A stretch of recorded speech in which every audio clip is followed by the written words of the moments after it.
Mini yena mwana benu congolais. Boa tarde a todos. Hana le monga be formation di mosi dia bien.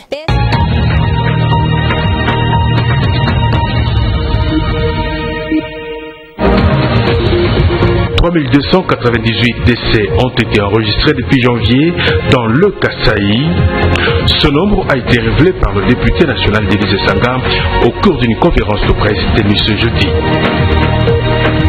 Célébration ce 25 mai 2017 de la Journée mondiale de l'Afrique. Thème retenu cette année, lutte citoyenne, démocratie et développement durable. John Lungila vous présente le téléjournal. Bienvenue à tous.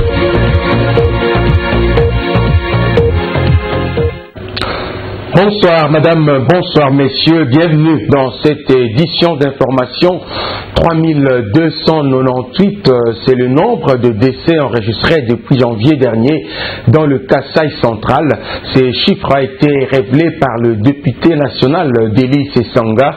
C'était au cours d'une conférence de presse tenue ce jeudi pour l'élu de Luisa. Le drame dans le Kasaï est un scandale, preuve de l'irresponsabilité de la trahison de la part du pouvoir en place. Élisée Odia a été présente. C'était le 12 février dernier. Déjà à l'époque, d'Élysée Sanga en appelait à une prise de conscience nationale de la tragédie qui se passe dans le Kasaï. Ce jour, face à la persistance de la sécurité, l'élu de Luisa revient à la charge, le tout au fond d'une dénonciation et pointe du doigt l'actuel pouvoir en place. L'homme aura des mots durs pour décrire ce que vit au quotidien la population kassaïenne. On incendie, on massacre, on tue les populations innocentes ainsi que les agents de l'État à qui l'État qu'ils servent n'offre plus de protection. Visiblement bien informé par la base de son parti en vol dans ce coin de la République, ce député national va donner le bilan chiffré de la situation dans le Kasaï. Les informations reçues de nos différentes structures de base de l'envol dans les fédérations locales de l'espace kassaïen nous renseignent de manière non exhaustive sur plus de 3298 cas de décès enregistrés depuis janvier 2017. Il meurt en moyenne une personne par heure au Kasaï. À l'issue de cette conférence, une personne sera morte quelque part au Kasaï. Pour ces Sanga, depuis la dernière mission dans le Kasaï avec le vice-premier ministre, ministre de l'Intérieur, très peu de progrès ont été réalisés. Pour ce faire, le président de l'envol va remettre sur la table son plan intégré de sortie de crise proposé en février 2017. Nous recommandons aux Nations Unies d'adapter le format de la présence militaire de la MONUSCO au Kasaï et au besoin d'assortir ce format d'une force spéciale plus renforcée avec un mandat clair pour sécuriser davantage les populations civiles conformément à son mandat tel qu'il ressort de la résolution 2348 du Conseil de sécurité des Nations Unies. Dans l'entretemps, D'Élysée Sanga plaide pour la mise en place d'un fonds de solidarité pour le Kasaï. Il aura pour entre autres mission de canaliser les contributions, mais aussi récolter et diffuser l'information sur ce qui s'y passe réellement dans cette partie de la République.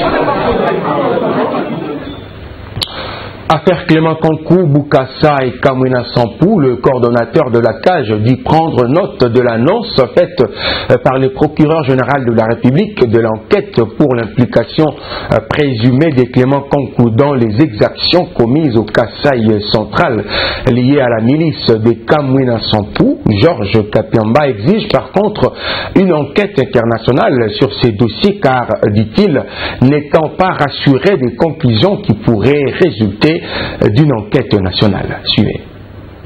Compte tenu de l'ampleur des crimes commis dans l'espace central, éventuellement des soupçons qui pèsent sur plusieurs plus hauts responsables, notamment le député Clément Kankou, il est impérieux que ce soit une enquête internationale indépendante qui puisse faire ce travail.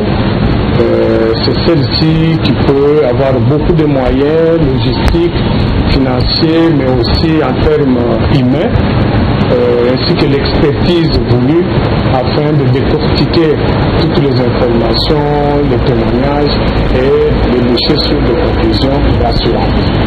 Nous sommes conscients des limites auxquelles ils font passe généralement au quotidien dans leur mission de recherche, d'enquête, mais aussi de dire les droits. Il y a des limites d'ordre politique, c'est-à-dire les influences politiques qui sont permanentes.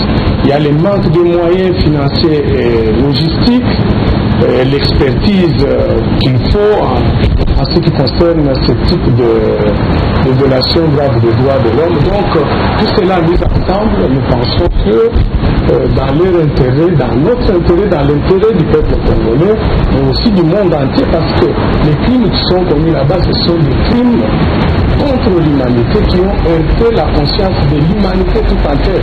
Ce n'est plus l'affaire seulement des Congolais ou des personnes qui habitent l'espace Kasaï, c'est l'affaire aujourd'hui de toute l'humanité. Rejet de résultats de l'enquête du gouvernement central au Kasaï central par les Nations Unies. La majorité présidentielle crie à la mauvaise foi et condamne cette attitude sceptique de l'ONU. Son communicateur, Dieudonné Mwende, a aussi réagi par rapport aux propos du coordonnateur de la CAGE. Il a dit à Maguinga Lamouloumé Alain Biamba. Quand Georges Kapiamba, coordonnateur de la CAGE, soutient que les enquêtes avec le gouvernement n'aboutissent jamais, la réaction de la majorité présidentielle ressemble à ceci. Ça fait mal que je l'apprenne comme ça d'un Congolais, M. Kapiamba. Je sais qu'il anime une ONG, et même si on anime une ONG, je crois qu'il faut avoir du respect pour les institutions de la République. Jusqu'à preuve de contraire, M. Kapiamba est Congolais. Je crois que lorsqu'il parle, il doit savoir qu'il est Congolais. Même si par moment il peut recevoir des visites de l'étranger. Je pense que nous sommes dans une situation où il faut respecter d'abord notre propre travail. Ça serait aujourd'hui M. Kapiamba qui serait dans cette enquête.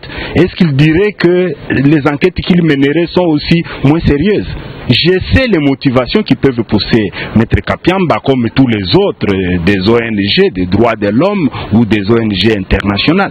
À cause de ces motivations, il faut commencer à vilipender ses propres institutions du pays. Je crois que c'est une démarche qu'il ne faut pas encourager. Dieudonné Mwende ne va pas non plus aménager les Nations Unies qui rejettent les conclusions de Kinshasa dans les tueries au Kasaï central. Il crie à la mauvaise foi.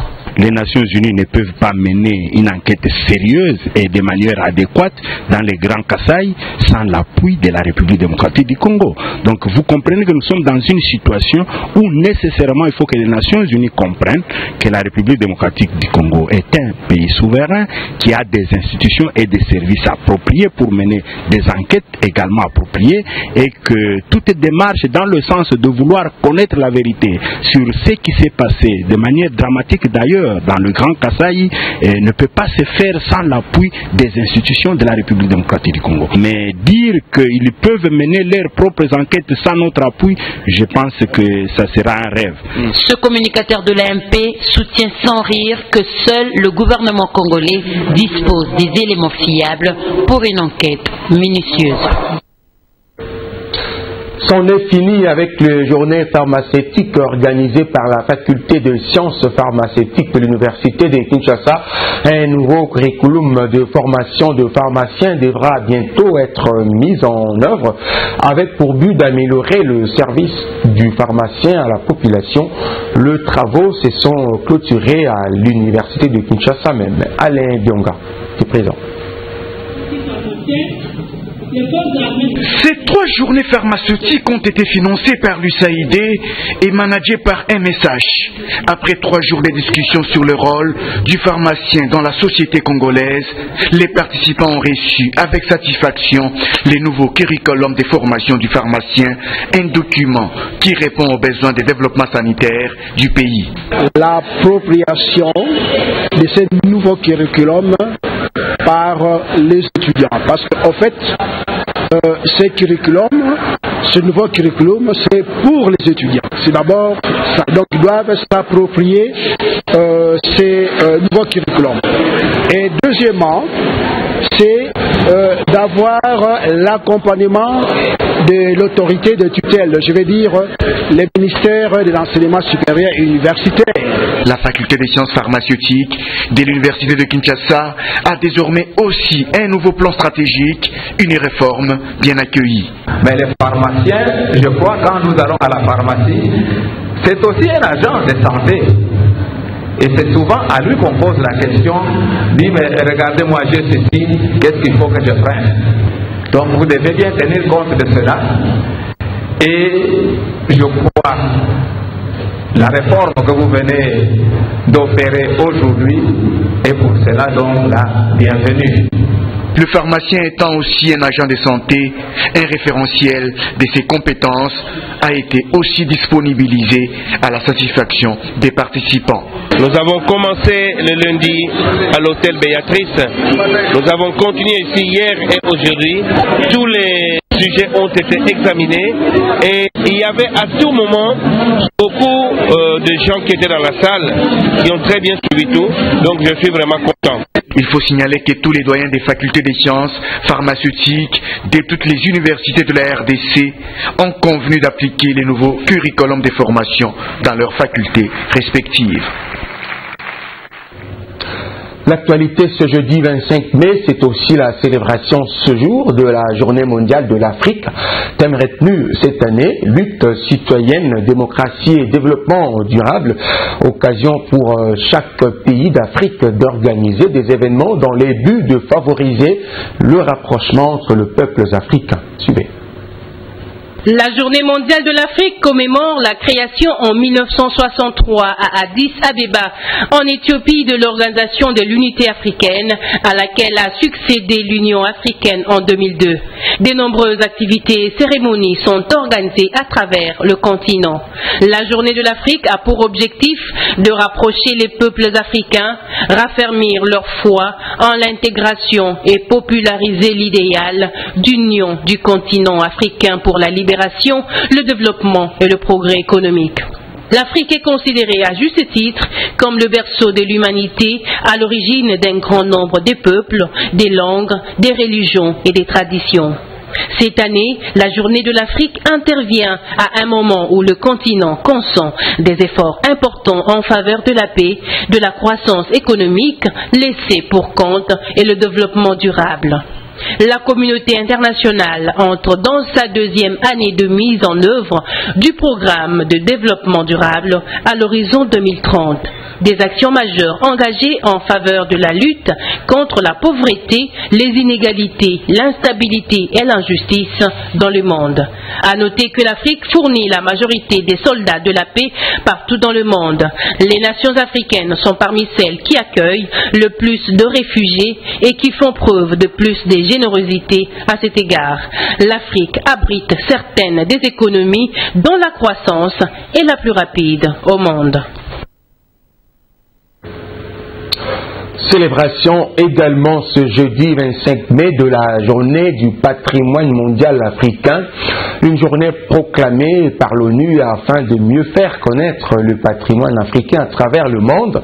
Thème retenu pour cette année, équilibre entre la conservation et le développement durable, une occasion de tirer une sonnette d'alarme pour la protection du patrimoine commun, soutient le représentant de l'UNESCO en République démocratique du Congo.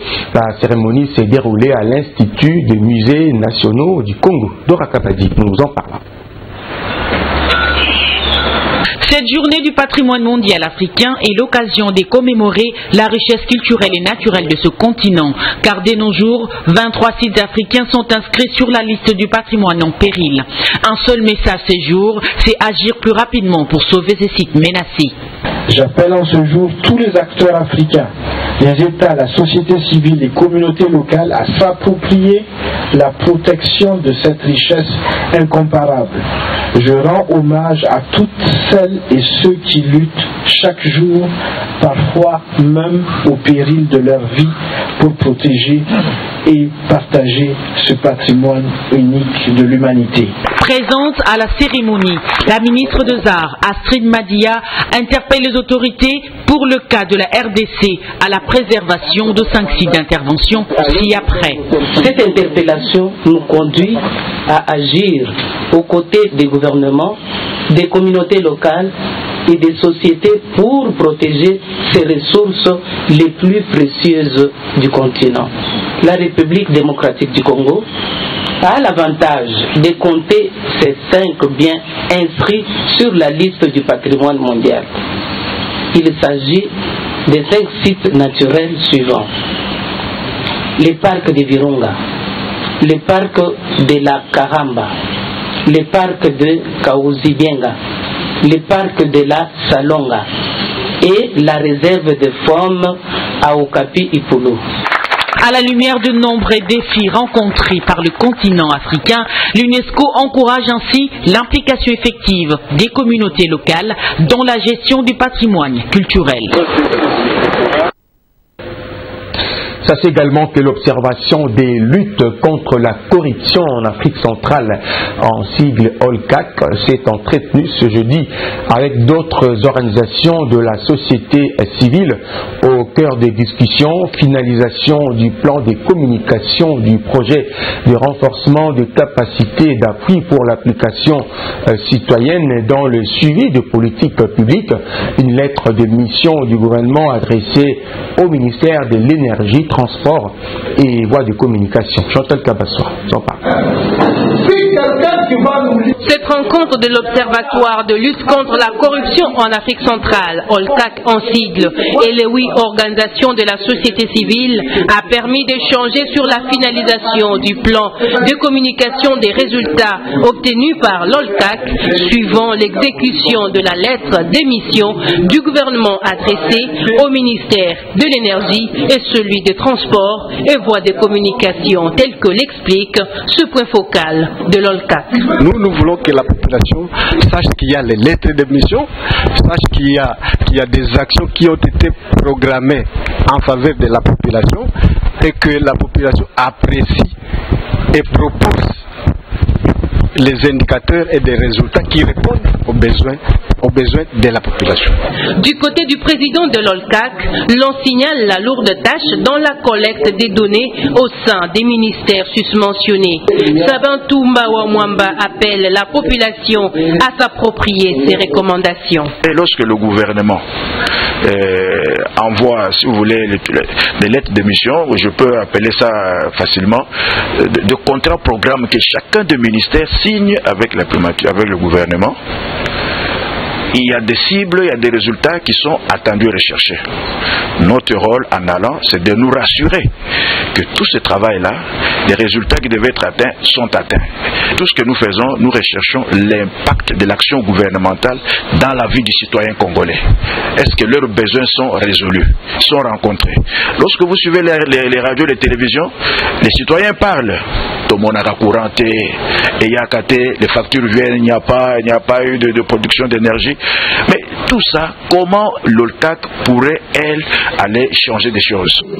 L'OLCAC, par ses démarches, vise dorénavant à impliquer la population dans la gestion de la chose publique et sanctionner le cas échéant les gestionnaires en cas de non-satisfaction de ses besoins par devoir des élections à venir.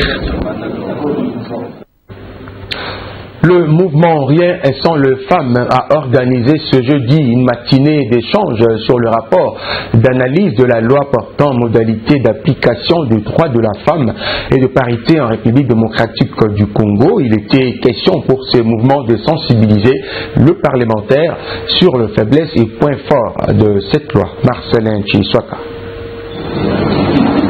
Cette matinée était une occasion pour le mouvement Rien sans les femmes d'analyser avec les parlementaires des points forts et les faiblesses de la loi portant modalité d'application des droits de la femme et de parité en RDC. D'après Maître Claudine qui a étalé le point positif de cette loi, la parité n'est pas une question de femmes mais plutôt d'État. Une question de développement durable, a renchéri Maître Pélagé Beka qui a pour sa part démontré les faiblesses de cette loi s'appuyant sur les cas des listes électorales électorale présentée par les partis politiques.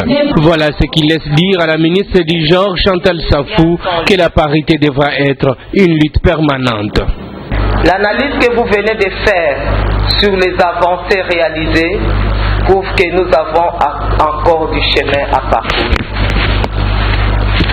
Pour terminer, nous devons tous garder à l'esprit que la parité n'est jamais une donnée, mais toujours une conquête dont la mise en œuvre et la réalisation concrète ne s'effectuent que sous la contrainte. C'est donc un débat qui devra mobiliser en premier les législateurs, estime cette participante. Une première action à mener, c'est vis-à-vis de ceux-là qui légifèrent, donc à savoir le membre des deux chambres du Parlement. Et de l'autre côté, on n'a pas oublié de parler de la communauté, puisqu'il y a des choses qui sont aujourd'hui consacrées en termes d'usages et normes sociétaux, et qui fait en sorte que la question de la femme piétine. Ça, c'est le volet travail pour la mobilisation communautaire. Mais en termes de loi, il y a d'abord les députés et les sénateurs qui sont la première cible à être impliqués. Notons que le mouvement Rien sans les femmes est une synergie des organisations militant pour les droits de la femme. En sport, deuxième journée de la phase de poule de compétitions interclubs de la CAF. La SV Club de Kinshasa a chuté lourdement ce mercredi au stade Martyr devant Mamelodi Sundowns d'Afrique du Sud sur le score d'1-3 pour les camps du groupe C de la Ligue des champions de la CAF. En coupe de la CAF, Mazembe est allé arracher un nul d'1 partout devant Okeya de la Guinée. Les détails avec Olivier Mbidou. On a besoin d'expérience. Oula, attention avec cette ouverture et le second but pour les joueurs des Sundowns et cette fois c'est signé. La descente aux enfers continue pour les représentants congolais en C1 et volé à domicile devant son propre public. L'Asvegle n'a pu profiter de cette occasion pour recoller les équipes de tête. Devant une défense hésitante avec moins d'agressivité, Vegle va encaisser le premier but par une tête plongeante d'Anthony Choti-Lafort, l'on joue la 26e minute. Qui est inscrit par la tête de son... Blessé dans son amour propre, Omar Sidibé va rétablir l'équilibre sur un tir fumant, laissant les gardiens Onyango Denis sans expression. Le public jubile et reprend de l'espoir. Qui va tromper Onyango pour l'égalisation un peu contre le cours du jeu. On les sentait un peu étouffés. L'arbitre Gambie Gassama renvoie les deux équipes au vestiaire sur le score de 1 but partout. Au lieu de maintenir le même rythme, les Moscovites vont lâcher les pédales en laissant les Sud-Africains plusieurs opportunités. À la 57e minute, Krahir Zakri va une fois de plus punir Vecle. Pour les joueurs des Sundowns et cette fois c'est signé. Au lieu de reculer et de ralentir le jeu, les Sud-Africains vont accentuer la pression dans les camps adverses jusqu'à obtenir le troisième but à la 78e minute par Sibou Zizo Vilakazi. Avec cette lourde défaite, Vecle conserve la dernière place avec 0 points. Et qui a profité là de l'insertion. Dans la coupe de la CAF, le tout-puissant Mazembe a bien voyagé en allant arracher un match nul de 1 but partout devant Oroya de la Guinée. Les Noirs de la capitale qui peut faire occupent la première place avec 4 points. La troisième journée interviendra le 4 juin prochain. Vegle sera reçu par Saint-Georges de l'Éthiopie. Mazembe accueillera Super Sport d'Afrique du Sud.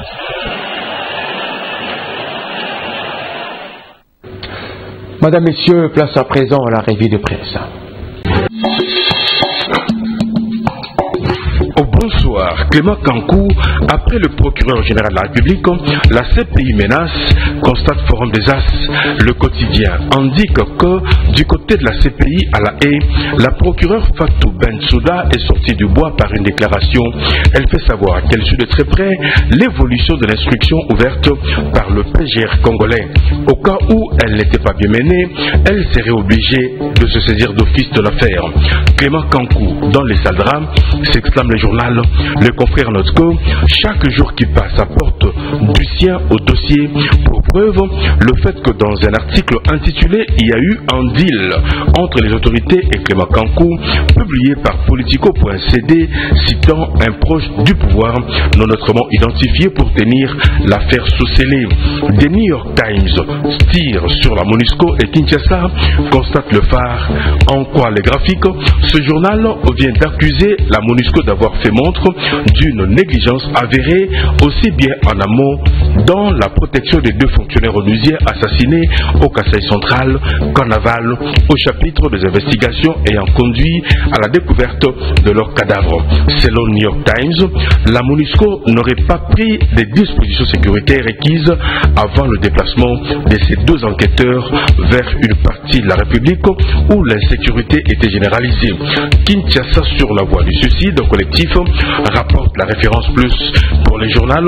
Communiqué contre communiqué, enquête contre enquête, expulsion du porte-parole de la MONUSCO, la guerre semble ouverte entre Kinshasa et l'ONU qui vient de rejeter les conclusions de Kinshasa sur le meurtre contre ses experts en mars dernier dans le Kasaï central. Visiblement, à New York, les Nations Unies ne veulent rien entendre de Kinshasa et à Kinshasa, le pouvoir ne veut rien écouter de la communauté internationale. L'heure est à l'action dans le Kasaï, rapporte Progrès Hebdo. L'hebdomadaire explique qu'une mission importante de la MONUSCO séjourne au Kasaï jusqu'au 27 mai avec pour principaux objectifs la vérification du respect des engagements de la MONUSCO ainsi que son déploiement dans les Kasaï d'une part et de l'autre les rencontres des autorités provinciales de certaines contrées touchées par les exactions de la milice Kamouinafou. Budget 2007 vers une session extraordinaire s'interroge enfin Forum des As. Le tabloïd explique que les procédures en la matière étant ce qu'elles sont, les habitués de l'arcane parlementaire verraient bien l'examen du projet de loi du budget 2017 intervenir au cours d'une session extraordinaire, étant donné les temps relativement courts qui restent pour clôturer la session en cours. Les 20 jours qui séparent la clôture de la session en cours paraissent trop justes pour faire examiner le projet de loi des finances par les deux chambres du Parlement. C'est tout pour aujourd'hui.